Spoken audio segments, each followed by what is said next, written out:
انا قعدت ساعة ونص بتكلم مع صاحب المحل بعد التجربة دي، وفي الاخر دي النتيجة. محلات مجهولة، ولو حلوة هقول هي ايه، ولو مش حلوة ولا كأني جربت حاجة. وده الجزء العشرين. وكالعادة يا ريت لو اي حد منكم عرف اسم المكان ما يكتبوش في الكومنتات، ولو حد عايز يتأكد من اسمه يسألني برايفت. محل النهاردة هو عربية برجر، وانا نادرا الصراحة ما بدخل عربيات البرجر في السلسلة دي. عامة هو بيعمل سماش برجر وبيعمل فرايد تشيكن. انا طلبت من هناك واحد وواحد، وابتديت في الاول بالسماش برجر. انا كنت طالبه دبل كلاسيك عشان خاطر ادوق اللحمه نفسها واشوف طعم الجبنه والحاجات دي كلها عامله ازاي. اخدت قطمه في التانية، وبعد كده وانا بوريكم العصارات كده اللي جوه الساندوتش لقيت العيش فرول كده واتقطع. بس المهم يعني ان الهدف وصل، وان الساندوتش هو جوسي فعلا. بالنسبه لطعمه بقى، فانا الصراحه حسيت ان هو طعمه عادي، ما حسيتش ان هو في حاجه قويه قوي مثلا تشدني، ولا حتى في الكراست بتاعت السماش برجر دي نفسها. بس البطاطس الصراحه كان طعمها حلو، والصوص اللي محطوط عليها والتوابل كان طعمهم حلو. عامه سعر الساندوتش ده الدبل كلاسيك معاه بطاطس ب 80 جنيه، وده للامانه سعر كويس، بس هو محتاج يظبط البرجر عن كده. دخلت تاني حاجه بقى في ساندوتش الفرايد تشيكن، وده برضو كان دبل كلاسيك سعره 80 جنيه، وهو زي اللي فات بالظبط، قطعتين فرايد تشيكن عليهم من فوق صوص جبنه. بس الفرق ما بين ده والتاني ان ده فيه قطعه عيش في النص، وهو هنا بيقلد باقي محلات الفرايد تشيكن اللي ماشيه بالستايل ده. بس لو هتسالوني على رايي الشخصي، انا الصراحه ما بفضلش حته العيش اللي في النص دي، بس هي بتمتص الصوصات شويه. المهم دوت الساندوتش قطمه في التانيه، هو الصراحه طعمه حلو ويمكن احلى كمان من الساندوتش الاولاني.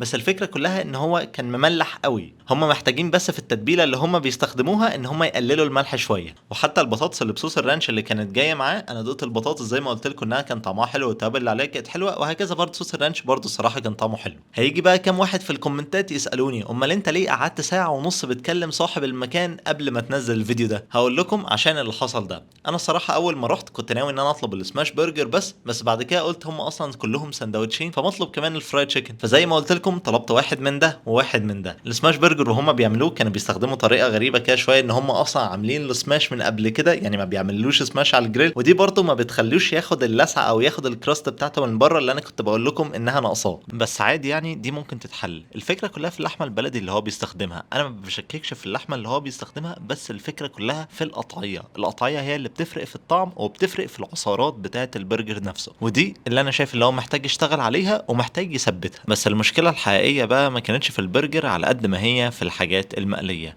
هما كانوا بيستخدموا زيت حرفيا محروق، وانا ساعه لما سالتهم قالوا لي ان هما كان عندهم ضغط شغل وكده، فما لحقوش يغيروا الزيت. هو ربنا يزيدهم ويبارك يا رب كده دايما في شغلهم. الفكره كلها ان هما كانوا لازم يغيروا الزيت، يا اما قبل ما يبتدوا شغل او بعد لما يخلصوا شغل بالليل. يعني انا قبل كده رحت محل من المحلات الكبيره وقال لي لو انت عايز فرايد تشيكن او عايز بطاطس معلش هتستنى تلت ساعه عشان احنا بنغير الزيت بكل الاحترام، ولو انت مش عايز ممكن تروح تجيب من اي حته تانية. وعامه ده كان موقف من المواقف اللي خلاني احترم جدا المكان ده. بس لو حد قال لي بقى انت مكبر الموضوع فيها ايه يعني زيت محروق، هو ليه مشاكل ومصايب كتير جدا ممكن اي حد منكم يخش ويقرا عنها على النت. بس الفكره كلها ان هو ضار لينا. واتمنى برضه بالله عليكم يا جماعه لو اي حد عارف المكان ده ما يكتبش اسمه في الكومنتات عشان المكان ما يتضرش. وصاحب المكان نفسه وعدني ان هو ان شاء الله هيحل المشكله دي، وباذن الله انا في اقرب فرصه ممكن اروح واعيد الزياره دي، وان شاء الله لو التجربه حلوه اعمل فيديو تاني وباذن الله يكسر الدنيا. وفي الاخر بقى ربنا يحفظنا واياكم ان شاء الله من كل سوء. وشكرا جدا لكم لو انتوا لسه بتتفرجوا لغايه دلوقتي. كان معكم اباظه من قناه لايف اوف اباظه.